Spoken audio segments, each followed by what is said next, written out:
This podcast is brought to you by ArtSpire, presented by the Pump House Regional Arts Center to attract, engage, and connect artists and the community through an art fair and sale on Saturday, June 12th. Information is at artspire.thepumphouse.org.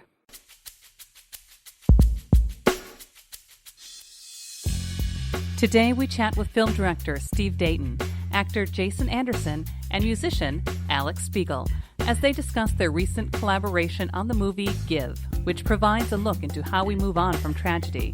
We chat about the film production process, individual origins, and the ins and outs of releasing an independent film.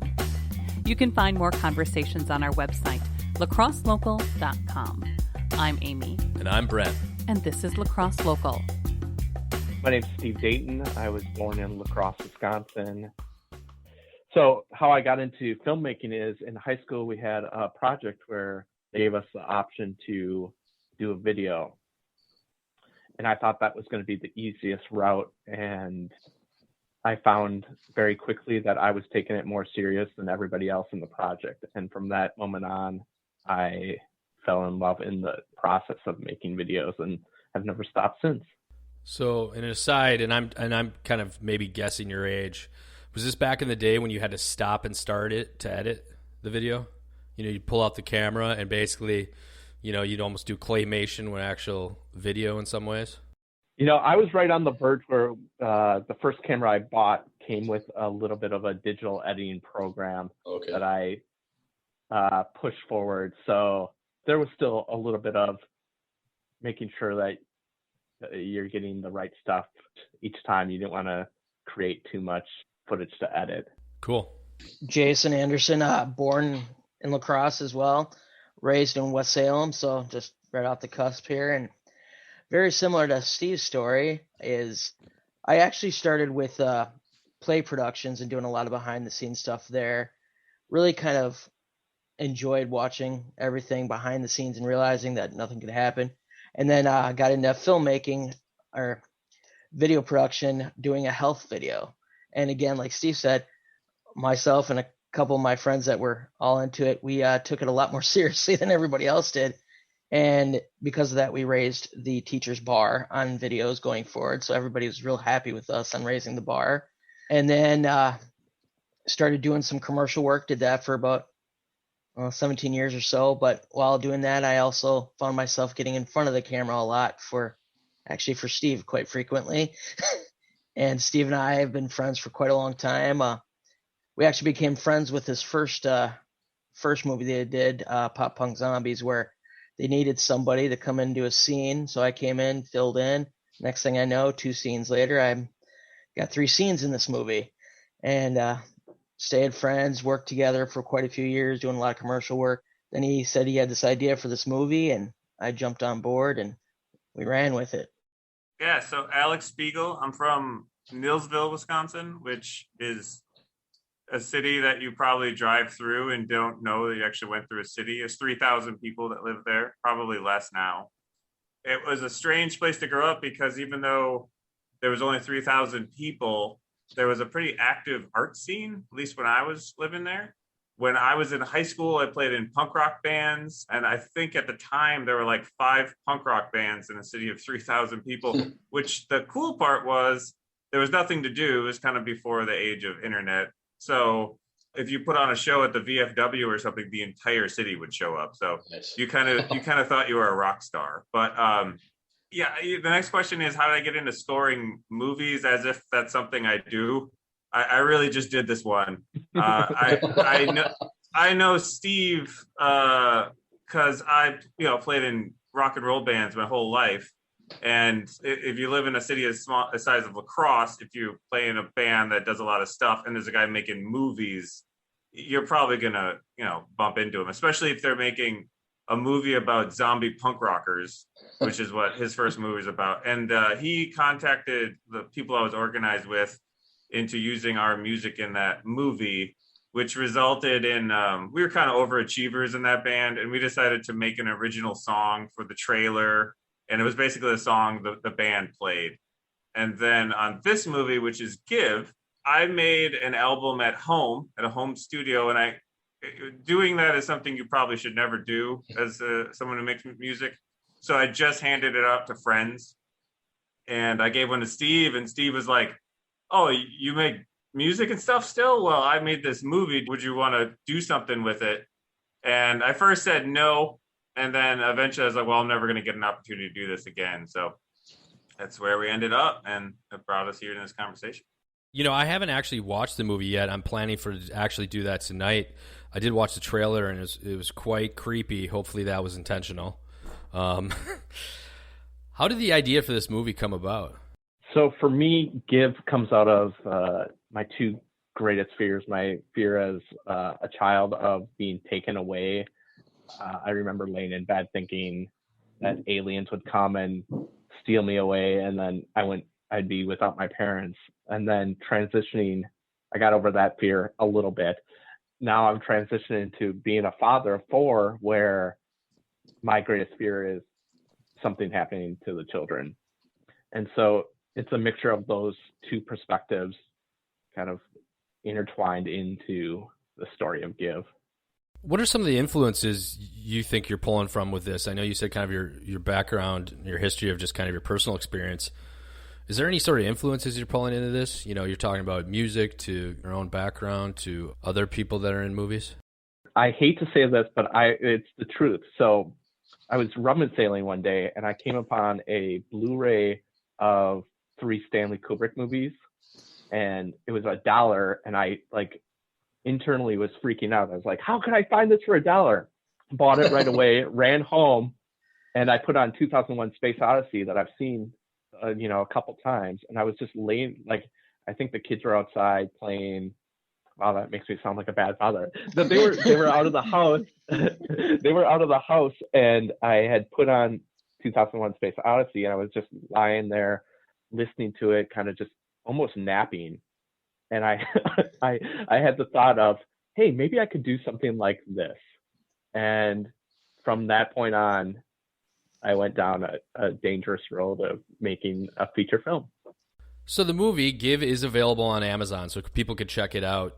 What is the process like of even getting like you said, just going down the road of starting a feature film? What is the process for each of you in terms of actually trying to pull that off? The music thing, Steve approached me to do it, and it's one of those things where you go, yeah, that'd be awesome, that'd be super cool. People think I'm smart and stuff, and then you actually start doing it, and you're like, well, I don't know how to do any of this at all. I mean, it was when you're Googling how to score a movie, that's not a good sign. And that was pretty much what it was. And I created not entire scores, but the one that you can download and hear in the movie, that's the 4th score that I presented to Steve. So the first one is what a friend of mine said, it's what you expect out of me. Because the first one was like weird drums and feedback guitar and stuff. And I played it to Steve, and he was like, oh, this isn't gonna work out. And I was like, what? And then and then I started having to Google how to score a movie, and came across a couple of things that I thought I could do. And they were really, like using MIDI, keyboards with MIDI and all that kind of stuff. And the second one was kind of like a Hitchcock when Bernard Herrmann sort of thing. And that didn't work. And then there was another one. And then I did the unthinkable, and I actually asked Steve what he wanted the score to sound like. And then from there, and if I told you what he told me, you would say, well, the score doesn't sound anything like what he asked. And I'm not going to share what his suggestions were, but that got me going down a road of something that I could hack my way through that was good enough for him. And I got to say, it was 3 months of nights and weekends of working on it, the score. I made a lot of mistakes. Number one, when a for real movie person gives you a movie, it doesn't look like a movie. It's like 17 hours long, and the first time I got it, I'm like, what is this? And he was like, no, you see, when you make a movie, you have all this stuff, and then you watch it, and then you cut down, and because it'll just be the same scene 6 times, and all this stuff. And I just started scoring to that because I'm, a little stupid, especially at this. So, I would having to keep doing it. And then I would send it to him. He'd be like, great. So this is where the movie's at now. And everything you've done was a giant waste of time. So Yeah, it was just a really interesting learning curve, and it was super fun. And I gotta say, I'm really proud of it. It's not something that I would say sounds like me. It kind of sounds like an arty, weird movie score, but I'm super proud of accomplishing something this complicated. And Alex, I gotta say, it sounds excellent. Thanks, man.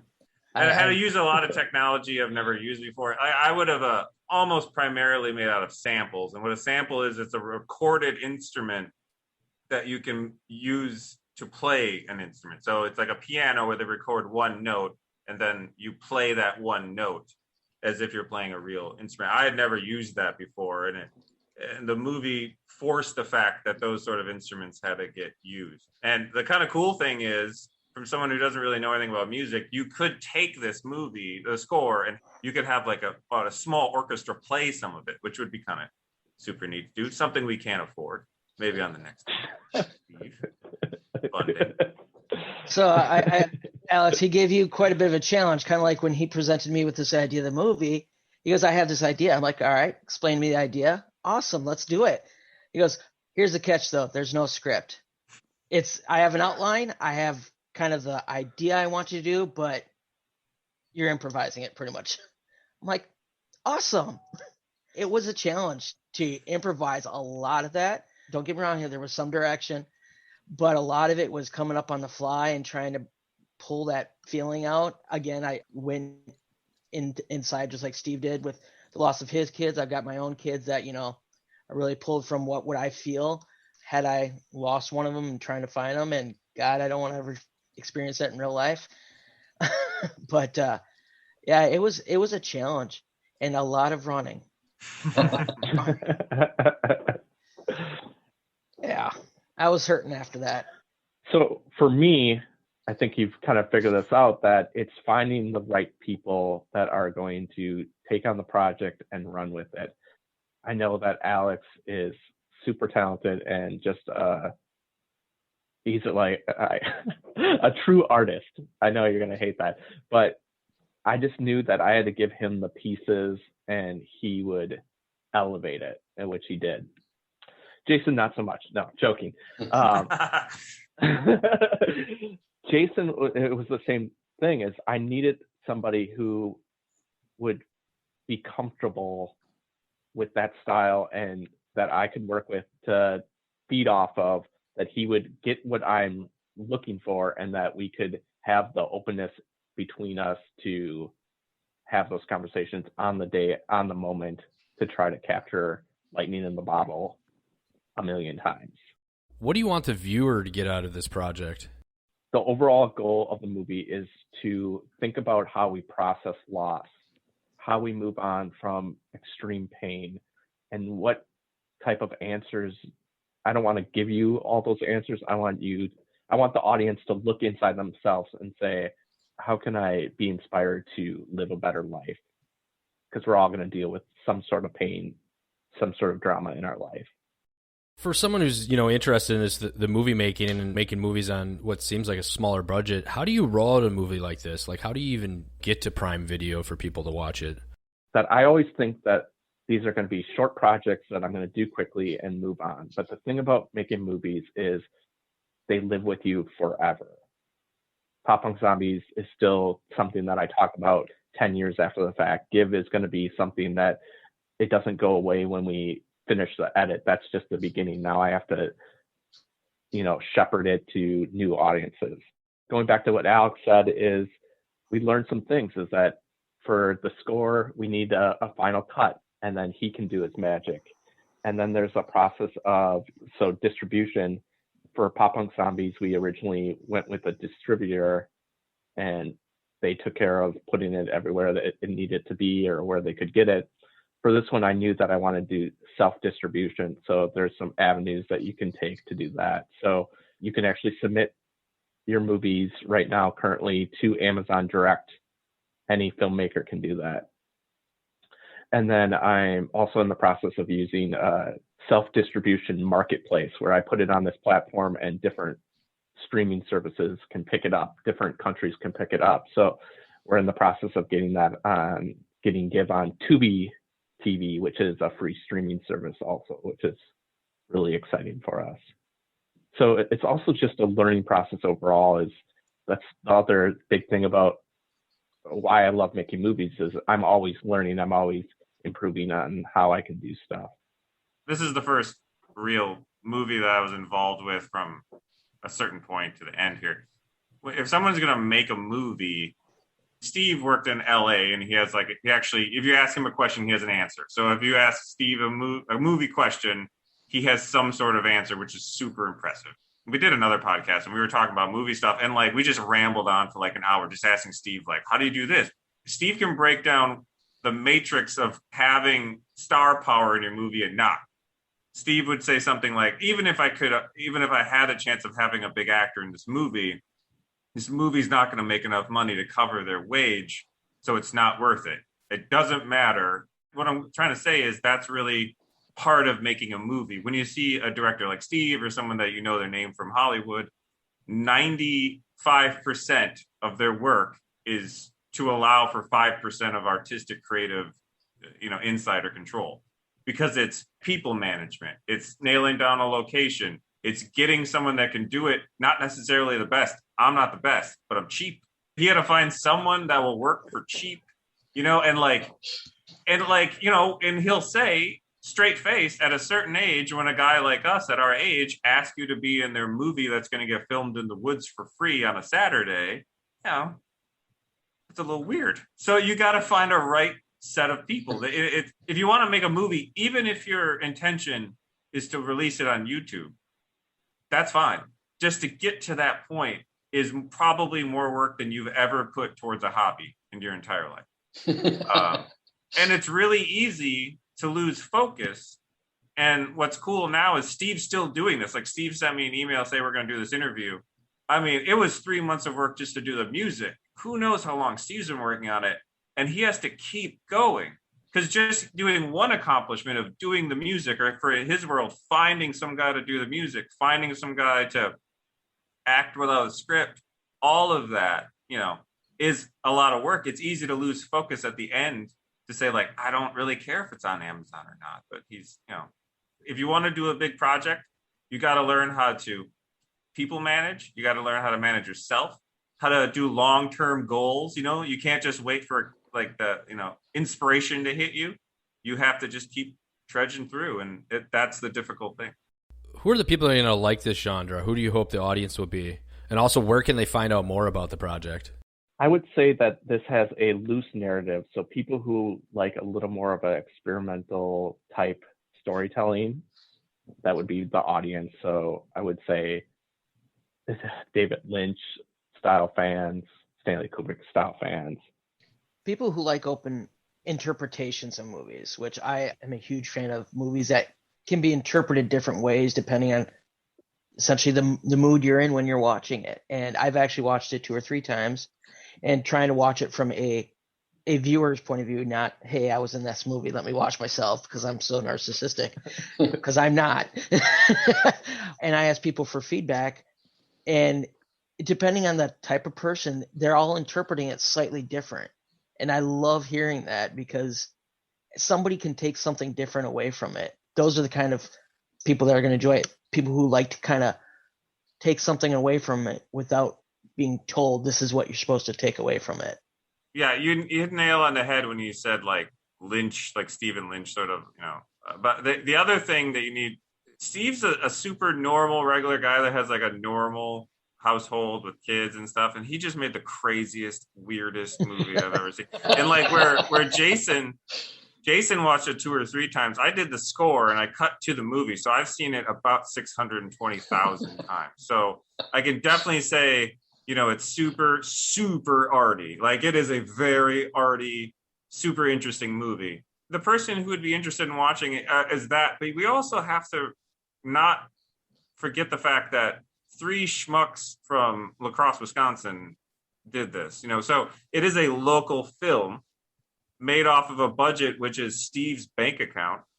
And it's just people contributing any time and resources they have. And I think that has to be viewed realistically. And it's a movie made under those criteria. Absolutely. Stephen Lynch, Twin Peaks, Eraserhead, that kind of thing. So I think on that note, where can people find out more and watch this thing? So you can visit moviegive.com to find out information. It is currently streaming on Amazon Prime for free if you have that account. Tubi TV very shortly. We're also on all the social networks, all of them. So Facebook, Instagram, TikTok, you name it, you can find Give Movie. La Crosse Local Podcast is a production of River Travel Media. Do you have an interview idea you'd like to share with us? Message us on Facebook at La Crosse Local. Find out more about us at lacrosselocal.com, and you can subscribe to the La Crosse Local Podcast on your favorite podcast app. If you like us, rate us 5 stars. We appreciate it.